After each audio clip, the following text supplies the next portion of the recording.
우리가 지금 야고보서를 계속해서 보는데요. 야고보서 제일 먼저 시험 당할 때 기뻐하라, 환난이 있을 때 기뻐하라, 그리고 하나님께 지혜를 구하라.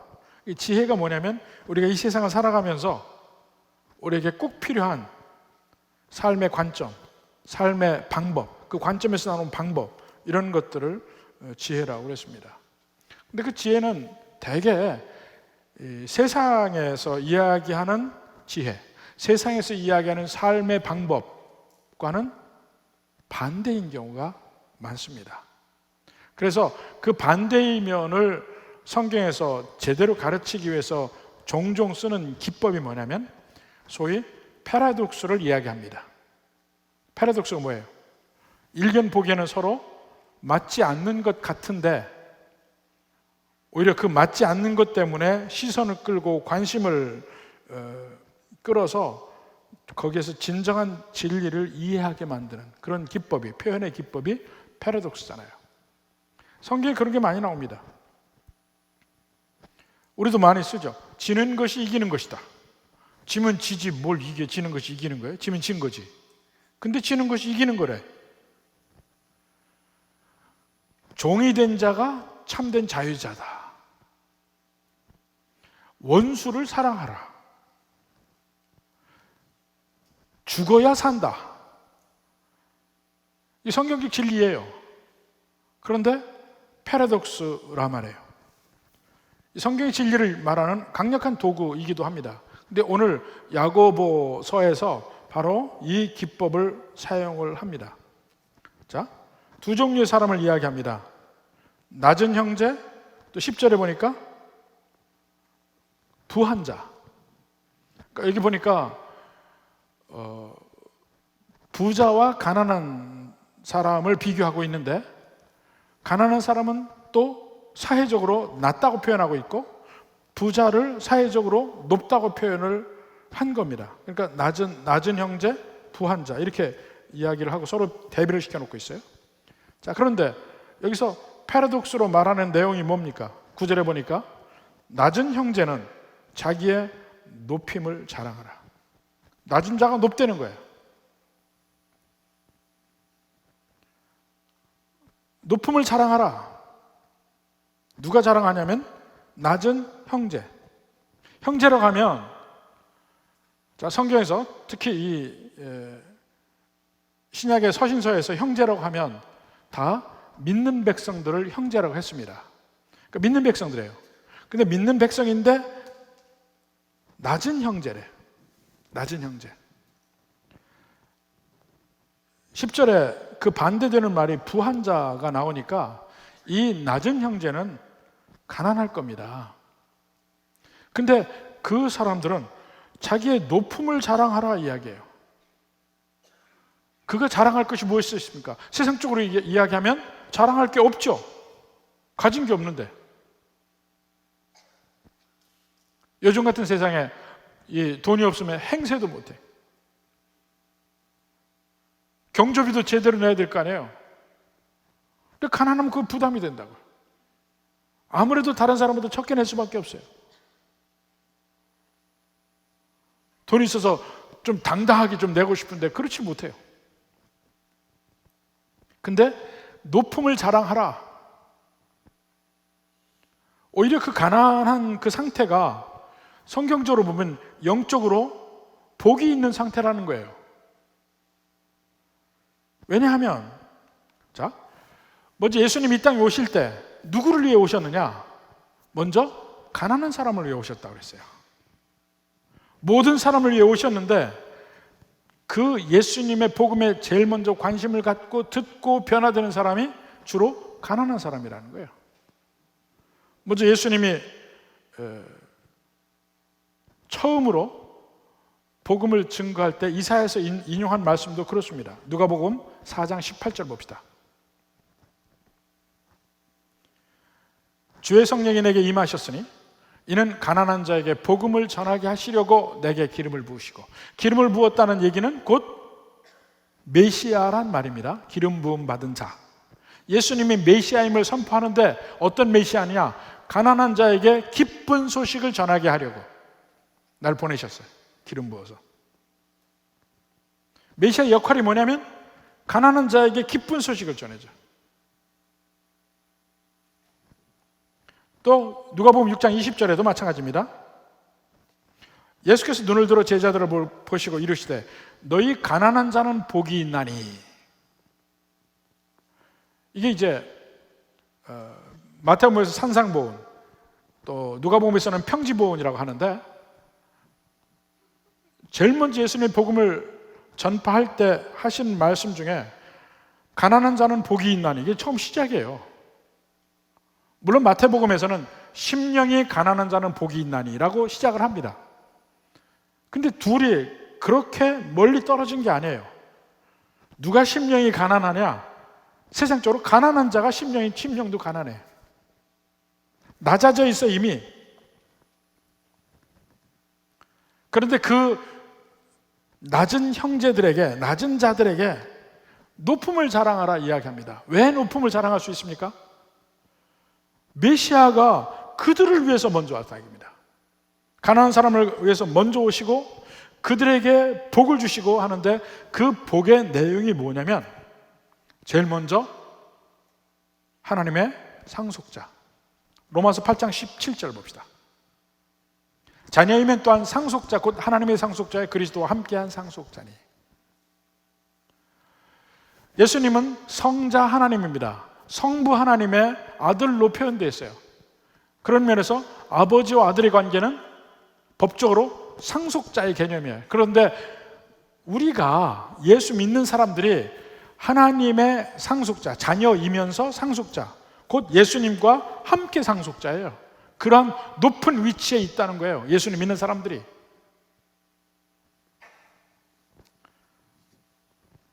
그리고 마지막 날에 예수 믿는 사람들이 있을 예루살렘이 어떤 곳이냐면, 한번 봅시다. 히브리서 12장 22절부터 봅시다.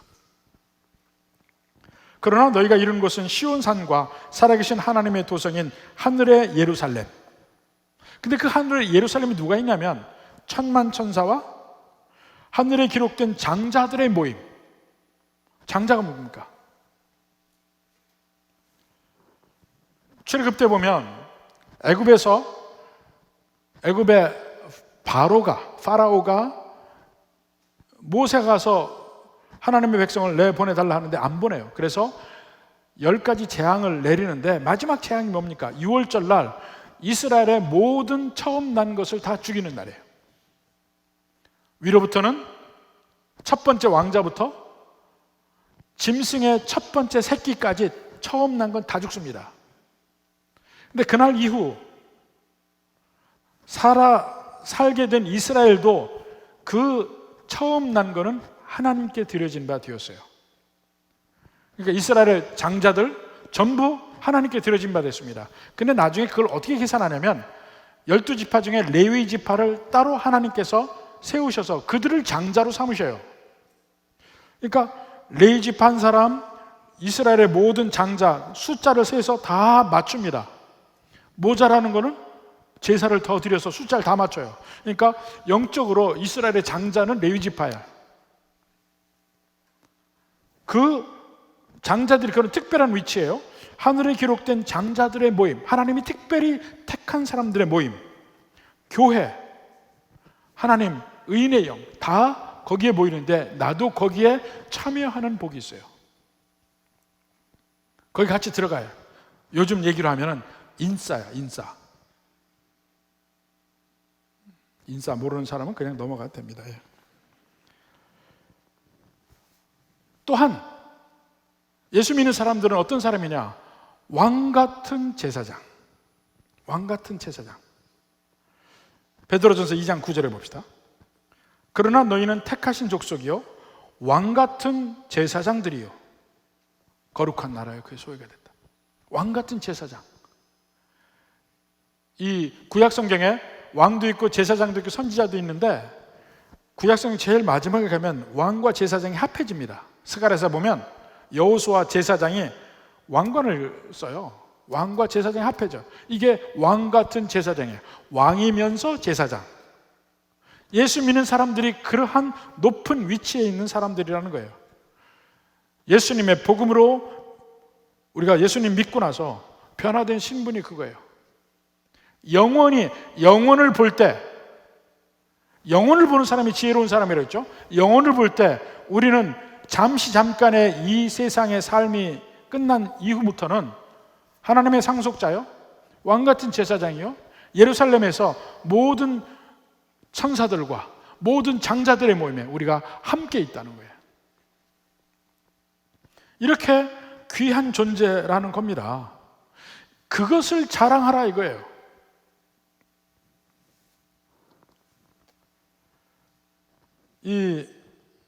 오늘날에는 풍요로움이 복이에요. 세상처럼 풍요로움이 복. 그래서 우리는 하나님께 복을 구합니다. 근데 그 어떤 복을 구합니까? 돈 좀 많게 해주세요. 이번 일이 잘 되게 해주세요. 건강하게 해주세요. 아들 학교 잘 가게 해주세요. 직장이 어떻게 되게 해주세요. 다 그런 기도를 합니다. 그리고 그런 데서 성공하면 복을 받았다고 얘기를 하는데 과연 그러냐 이거예요. 거꾸로 세상적인 면에서 부유하지 못하고 가난하고 높은 자리도 가지를 못하고 그렇게 어렵게 살아. 그러면 복받지 못한 인생이냐? 성경은 계속해서 오히려 우리의 부족함, 우리의 연약함, 그것이 더 복받은 거라고 이야기를 합니다. 왜냐하면 이 세상에서 많은 것을 가지지 못하고 이 세상에 소망이 없는 사람은 더 저 세상에 대한 소망이 커가기 때문에 그렇습니다. 미국에 이 남북전쟁 전에 사실은 900년대까지도 20세기 초반까지도 미국의 노예제도가 있었습니다. 흑인 노예들이 아프리카에서 끌려와가지고 평생을 노예로 살고 짐승처럼 취급을 받고 가족도 가족이 아니에요. 자식들이 크면 생리별을 해야 돼. 다른 데 팔려가니까. 그렇게 살면서 그들은 이 땅에 소망을 둘 수가 없었습니다. 그들이 신앙을 갖게 되고 그 이후에 언제나 그들의 삶은 이 세상 끝나고 새롭게 올 저 세상에 대한 소망만 가지고 있었어요. 그래서 그들의 그러한 그 저 세상, 다시 올 그 세상에 대한 갈망이 농축되어 있는 것이 흑인 연가예요. 흑인 연가. 흑인 연가를 들으면 흑인 연가는 전부 천국에 관한 찬송입니다. 찬송이에요. 우리가 잘 아는 것도 많아요. 하늘에서 병거가 내려와 나를 데리러 오네. 그 찬송 있잖아요. Swing low, sweet chariot, coming forth to carry me on 하는 거 있습니다. 나를 데리러 온다. 나를 데리러 온다. 그들은 오직 저 세상에 대한 소망만 가지고 사는데 그게 더 복이라는 거예요. 바로 그 백인 목화 농장, 커다란 농장의 농장 주인이 다 백인이에요. 거기에 흑인 농부들이 사는데, 흑인 노예들이 사는데 한 나이든 흑인 노예 할아버지 오래 살았죠. 그러니까 거기 주인하고도 친해. 오래 같이 살았으니까. 근데 그는 노예예요. 어느 날 농장 주인에게 이야기를 합니다. 조만간에 우리 농장에서 제일 귀한 사람이 천국 가게 될 거다고 얘기를 했어요. 그날부터 농장 주인이 잠을 못 자. 자기가 갈까 봐. 제일 귀한 사람이 간다고 했으니까. 얼마 안 돼서 그 흑인 노예 할아버지가 천국 갔습니다. 그러니까 그 흑인 노예 할아버지 생각은 그 평생을 거기서 노예로 살았지만 나는 이 농장에서 가장 귀한 사람이다, 이 마음을 가지고 사는 거예요. 자기가 천국 갈 걸 얘기한 거예요. 얼마? 이 세상에서 이 농장에서 가장 귀한 사람이 천국 갈 거다. 그 마음으로 살라는 겁니다. 낮은 형제는 자기 높음을 자랑하라. 내가 누군지를 제대로 알라 이거죠. 영혼을 바라보면서 그 지혜가 있어야 돼요. 이 세상에 힘들 때, 어려울 때 마음까지 낮아져요. 사람들 앞에서, 세상에서 많이 가진 사람, 높은 자리에 있는 사람, 그들 앞에서 비굴해져요. 마치 세상의 그 시스템대로 따라가려고 그래요. 근데 믿는 백성들 보다 멀리 보라. 잘 안 보이면 하나님께 지혜를 구하라. 지혜가 있는 사람은 멀리 볼 수 있으니까. 우리처럼 지혜 있는 사람이 누가 있어요? 현 상태에 모든 걸 초월할 수 있는 그 참된 지혜, 바로 이 지혜가 있어서 이 세상에서 눌리지 않고 쫄지 않고 당당하게 승리하며 사는 우리 모든 성도들 되길 주님의 이름으로 축원합니다. 또 다른 종류의 사람이 나옵니다. 부한 자들에게 지혜는 무엇인가? 10절에 부한 자는 자기의 낮아짐을 자랑할지니. 사실 당시에 대부분의 사람들, 유대인들은 가난하고 힘들었습니다. 대부분의 유대인. 왜냐하면 자기 나라가 없잖아요. 속국이잖아요. 자기 땅에서도 못 살고 다 퍼져서 살았잖아요. 디아스포라로. 그러니까 항상 남의 나라 가서 나그네처럼 살아요. 가난할 수밖에 없죠. 그 중에서 그리스도인들은 더 힘들어요. 유대인으로 사는 것이 힘든데 그 중에 그리스도인이 사면 그들 유대인들에게 또 핍박을 받아요. 자기네 그룹에도 끼워주지도 않아. 훨씬 더 힘들고 어렵게 낮은 자리에서 살 수밖에 없어요. 그들에게 지금 야고보가 이야기하는 거예요. 높음을 자랑하라. 근데 간혹 그 중에서 많지는 않은데 부자들이 있어요. 소수죠. 근데 그 부유함도 금방 잃어버릴 것 같아요. 사실 초대교회에서 몇 안 되는 부자들이 있습니다. 대표적인 예가 바나바. 부자였어요. 자기 밭을 팔아서 초대교회에 냅니다. 사도행전 보면.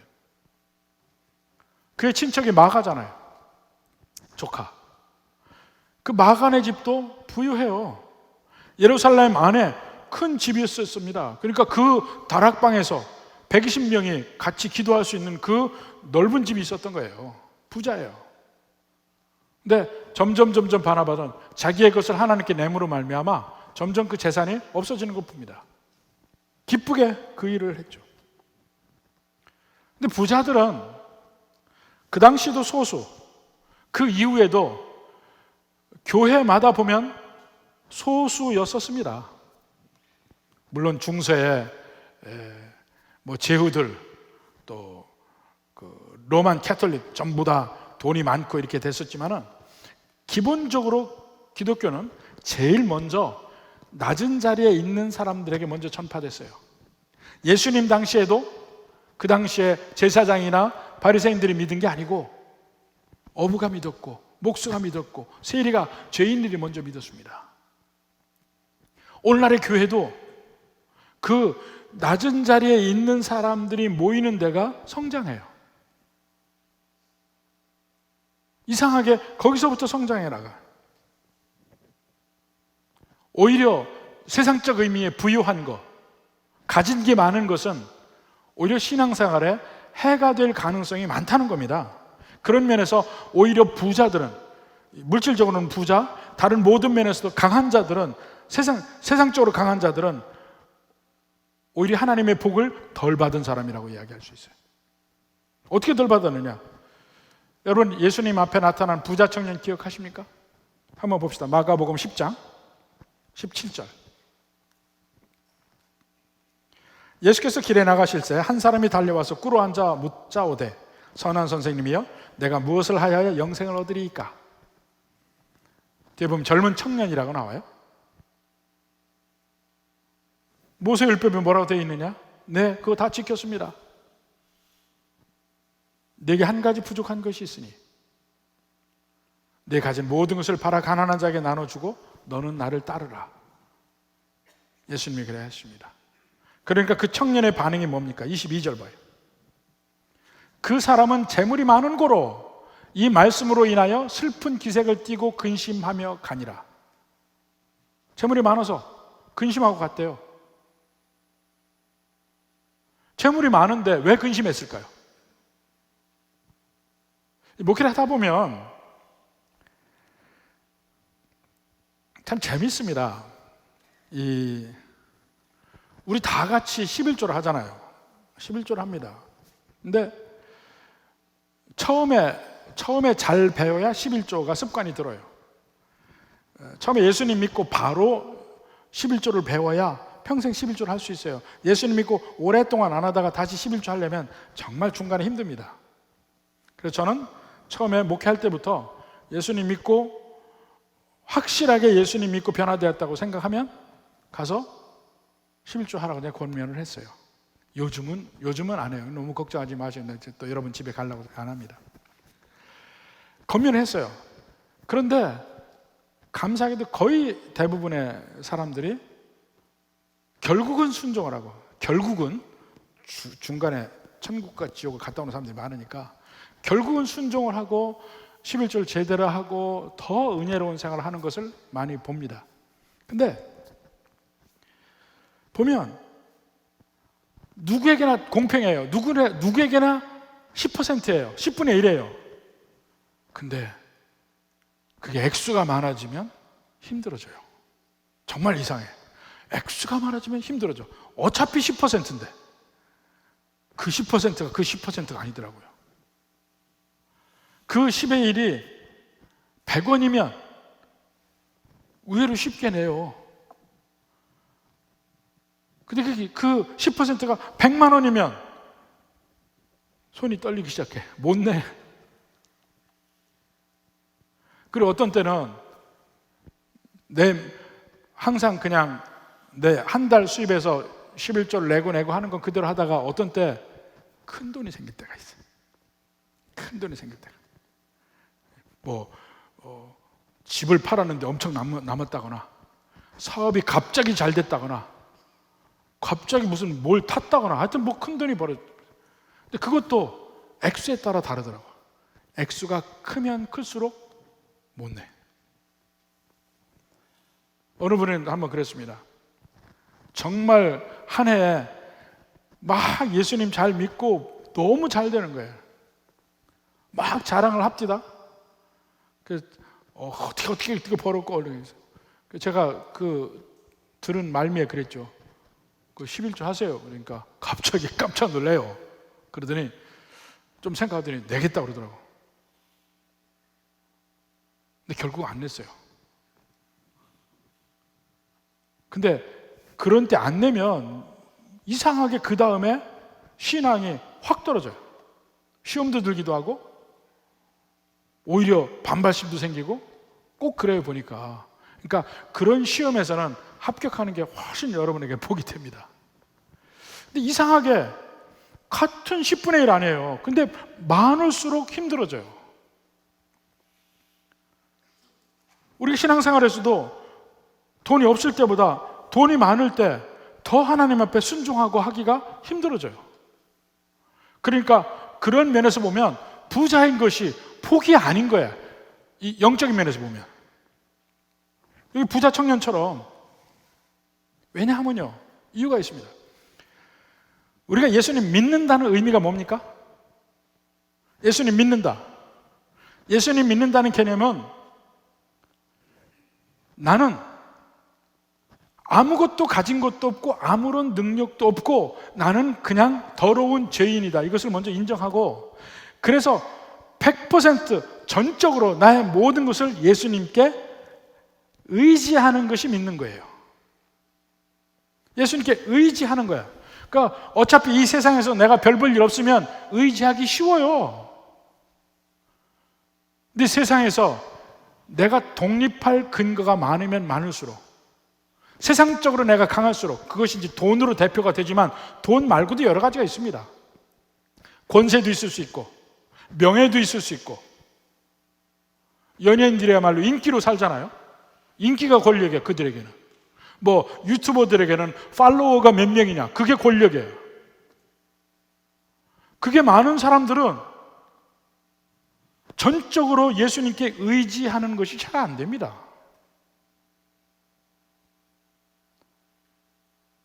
우리 인간이 죄인이라는 걸 다른 면으로 제가 표현해서 얘기했잖아요.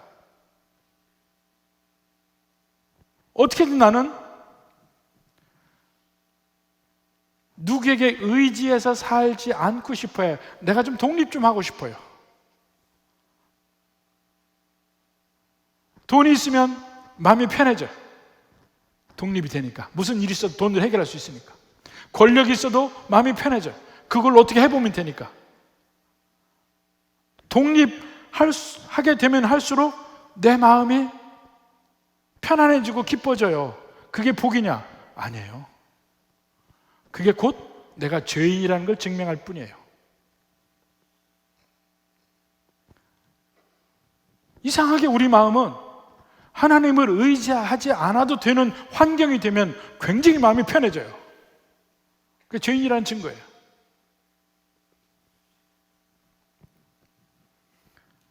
부유하다는 것은 바로 그런 면을 이야기합니다.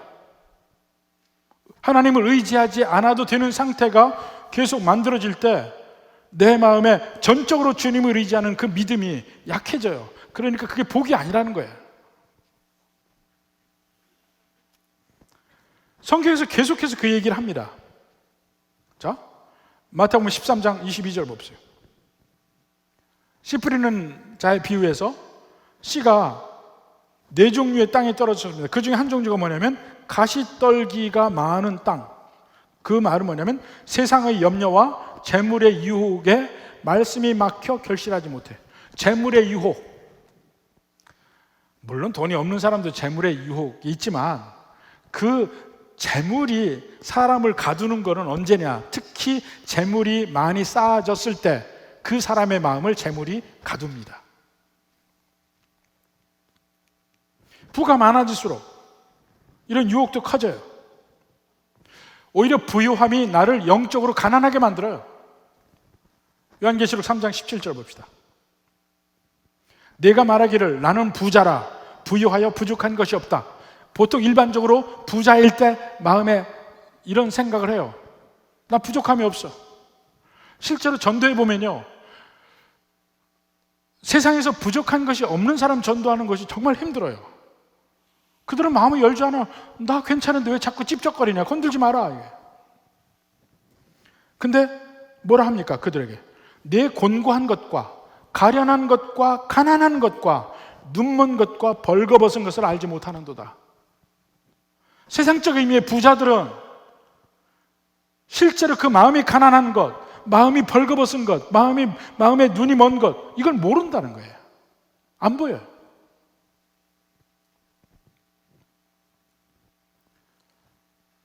바울이 디모데에게 조언을 할 때 부자들에게 이렇게 가르쳐라 하고 얘기합니다.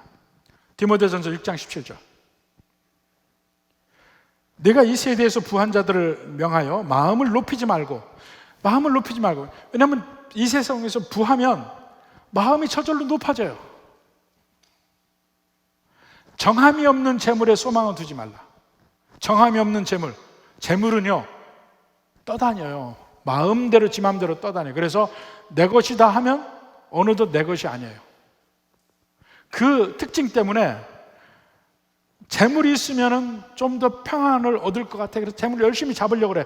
딱 잡잖아요. 잡으면 재물이 자꾸 빠져나가니까 못 빠져나가게 열심히 붙들어야 되니까 그게 힘든 거예요. 재물을 누리지 못해. 붙잡고 있느라고. 그런데 어느 순간에 결국 재물은 없어져요.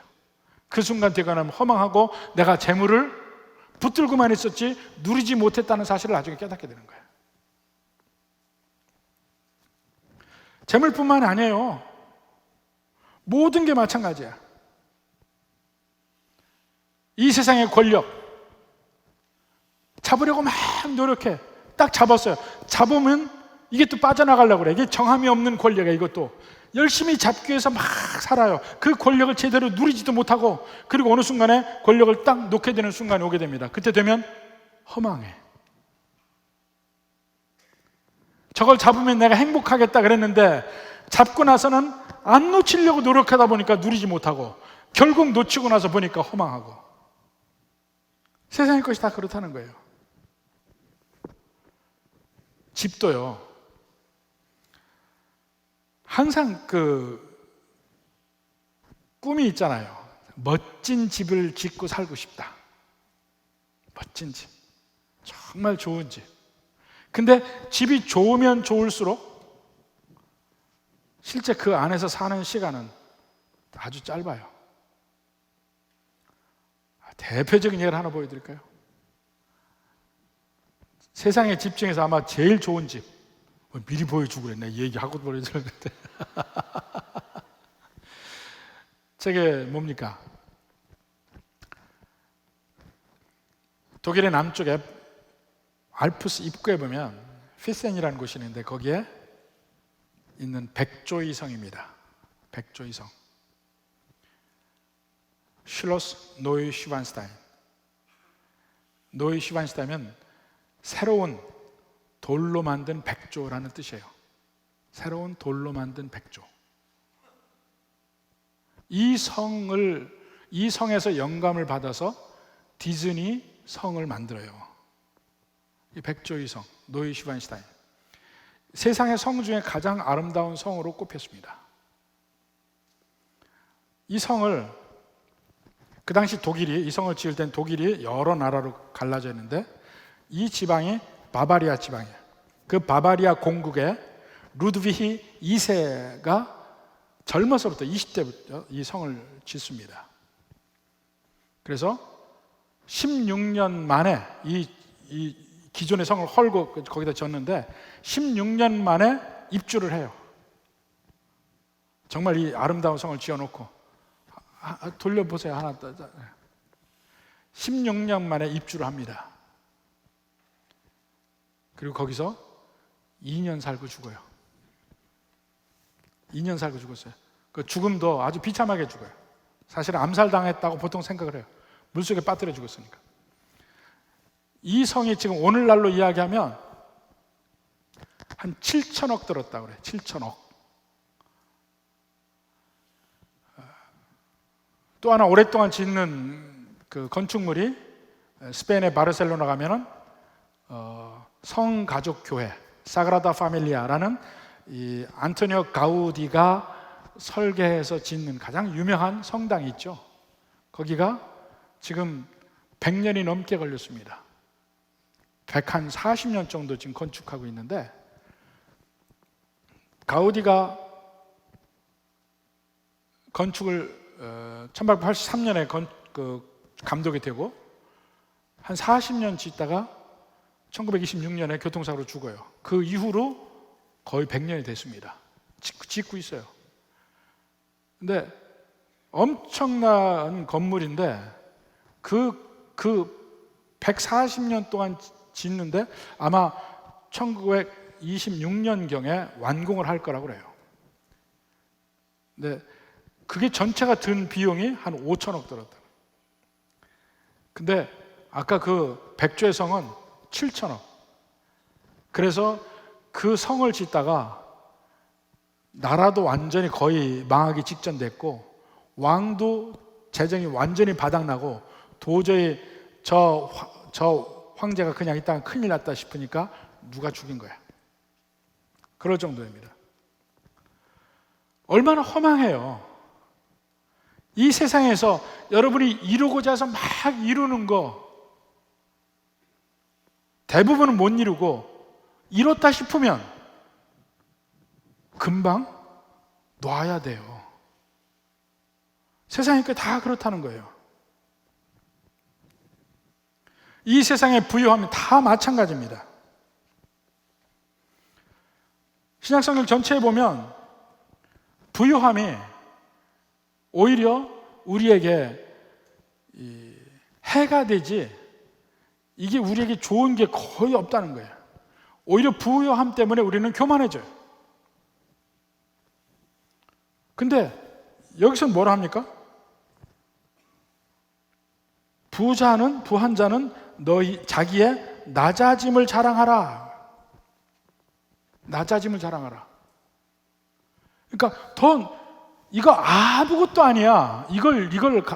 이 생각을 가지고 있어야 된다는 거죠. 이거 아무것도 아니야. 내게 이것이 있다. 이게 교만하게 만든 거죠. 이 가진 거 아무것도 아니고 이거 금방 훅 하면 없어질 거야. 이게 스스로 낮아지는 거예요. 이걸 자랑하라는 거예요. 왜냐하면 11절에 구약의 예를 듭니다. 이사야서 40장 인용한 거예요. 해가 돋고 뜨거운 바람이 불어 풀을 말리면 꽃이 떨어져 그 모양의 아름다움이 없어지나니 부한 자도 그 행하는 일에 이와 같이 쇠잔하리라. 부유한 거, 이 세상의 거 많이 가져봐야 금방 없어진다는 거예요. 얼마나 가지고 있겠냐 이게. 이상하게 세상의 것은요, 가지면 가질수록 불안해져요. 그것을 계속 가져야 되니까 불안해져요. 이 세상의 거는 물질뿐만 아니라 이 세상이 주는 모든 게 다 마찬가지예요. 미모도 마찬가지야. 여러분, 특히 여자분들 아름다워지길 원하죠? 근데 아름다워지면요, 그것이 없어질까 봐 불안하다는 거야. 그래서 어느 여배우는 그 아름다움이 없어지기 전에 자살한 사람도 있어요. 그대로 기억되길 바래. 나이 든 얼굴을 보는 것을 원치 않아서.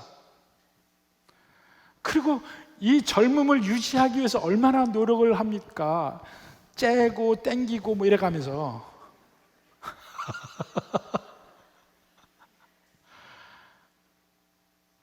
근데 세상에 주는 것들 어떤 것들도 다 없어져요. 그래서 제가 무슨 뇽 시리즈를 제가 그 전에 얘기한 적이 있는데 다시 한번 생각해 봅시다. 뇽 시리즈. 저는 이제 뇽이라고 안 하고 보통 여자를 그렇게 얘기하니까 한번 보십시다. 어차피 다 똑같아진다는 거야. 여자 나이 40대가 되면 배운 응이나 못 배운 응이나 똑같대. 그럼 뭡니까? 배웠던 안 배웠던 같이 40이 되면 맨 얘기하는 게 똑같다는 거야. 맨 머리 훅 가시는 얘기나 하고 살림 얘기나 하고 매 얘기하고 말하는 내용이 똑같아.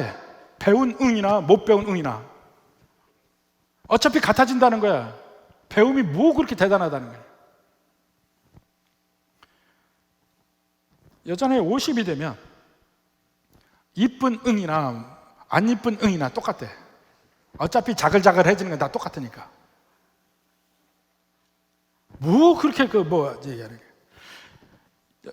여자 60대가 되면요, 자식이 있는 응이나 자식이 없는 응이나 똑같아. 자식 다 떠나버려. 막 금지업에 키워봐야 자식 다 떠나. 없어요. 있어도 없는 것처럼 사는 게 속이 편하다. 70대가 되면 남편이 있는 응이나 없는 응이나 똑같대. 남편이 구실을 할 줄 알아야지. 있으나 없으나 똑같다는 거야. 80이 되면 집 안에 있는 응이나 산에 있는 응이나 똑같대. 생명이 있으나 없으나 똑같다는 거야. 이게 물론 우스운 얘기지만 거기에 이 세상이 우리에게 줄 수 있는 것들 결국은 다 없어진다는 얘기예요. 지식, 미모, 자식, 남편 다 없어질 거야. 그거 가지고 자랑하지 말아야 해요. 꽃도 시들고 풀도 시들어요. 그 팔레스타인에 보면 우기와 건기가 있어요. 우기 때 막 비가 오면 막 풀도 잘 자라나고 꽃도 피고, 근데 그 건기에 뜨거운 바람이 쫙 불면은 며칠 안에 꽃들이 다 시들고 마르고 다 없어져요. 그 부유한 사람의 행함이 그거와 같다는 거예요. 미모도, 부도, 권력도, 이게 더 좋으면 좋을수록 더 무상함을 느끼게 되는 겁니다. 돈이 많은 게 핸디캡이 되고 이쁜 것도 핸디캡이에요. 아셔요? 우리말에 미인 박명이라고 그랬어요. 오히려 미인이 복이 없대. 근데 쭉 우리의 경험치로 생각해 보면 그렇습니다. 이 이쁜 여자들은 어려서 학교 다닐 때부터 공부할 수가 없어요. 남자들이 가만두질 않아. 계속 학교에서 집에까지 갈 수가 없어요. 계속 쫓아다녀가지고 공부도 할 수 없어. 뭐가 복인지를 모르는 겁니다. 그것도 결국은 다 없어질 거야. 다 없어질 거야. 그 가운데 다 없어진 걸 봤는데 진정한 지혜는 뭐냐? 그 이후에 보다 더 길게 있는 걸 보자 이겁니다. 그게 뭡니까? 영원한 생명이에요. 그게 영원한 생명이야. 12절. 시험을 참는 자는 복이 있나니. 사실은 그 얘기를 하고 싶어요. 시험을 참는 자는 복이 있나니. 이 이야기를 하는 거예요. 이 야고보서 1장 2절부터 시험 얘기를 하잖아요. 이 세상이 주는 시험. 세상에서 나는 어렵고 힘들어. 나는 돈도 없고 무시당하고 건강도 없고 세상적으로 자랑할 만한 아무것도 없어지는 그 시험을 잘 참는 자는 복이 있다는 거예요. 이는 시련을 견뎌낸 자가 주께서 자기를 사랑하는 자들에게 약속하신 생명의 면류관을 얻을 것이기 때문에. 나중에 면류관 얻는데 그 면류관이 뭐냐? 상급이 뭐냐? 생명이라는 거예요. 영생. 진정한 지혜자는 누구라고요? 죽음 이후까지 볼 수 있는 사람을 지혜자라고 얘기할 수 있어요. 근데 바로 그 면에서 보면 지금 아무리 여기서 내가 연약한 위치에서 산다 할더라도 나는 높은 사람이네. 그걸 깨달은 거죠. 그걸 자랑하라 이거예요. 그걸 제대로 볼 줄 알면 이 세상에서 부한 자들, 부유한 자들, 이 세상에서 많은 것을 가지고 있는 사람이라 할지라도 그 돈이든 권력이든 뭐 인기든 명예든 뭐든지 그렇다 할지라도 이게 아무것도 아니다. 스스로 낮아짐을 자랑하는 거예요. 이게 아무것도 아니다. 그 영혼을 바라볼 때 이 사람들은 생명의 면류관 얻는 사람이다. 이게 진짜 복받은 사람들. 바로 그 관점에서 살아가 보라 이겁니다.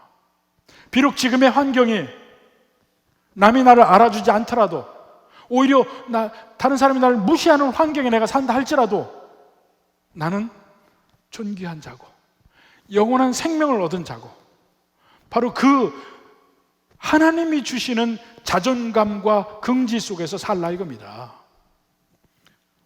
아까 나이든 흑인 노예 기억하십니까? 평생을 노예로 살아요. 평생을 가난하게 살았어요.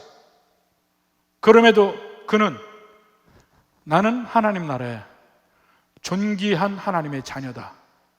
이 마음을 놓지 않고 살았습니다. 여러분들, 여러분의 환경 속에서 어느 면에서는 낮은 자일 것이고 어느 면에서는 부한 자들일 겁니다. 다 내려놓으십시오. 그것도 낮음도 내려놓고 부함도 내려놓고 오직 내게 생명 주신 그 주님의 은혜 안에서 사는 그 진정한 기쁨과 소망과 진정한 자존감, 이 은혜 속에서 마침내 승리하는 여러분 되기를 주님의 이름으로 축원합니다.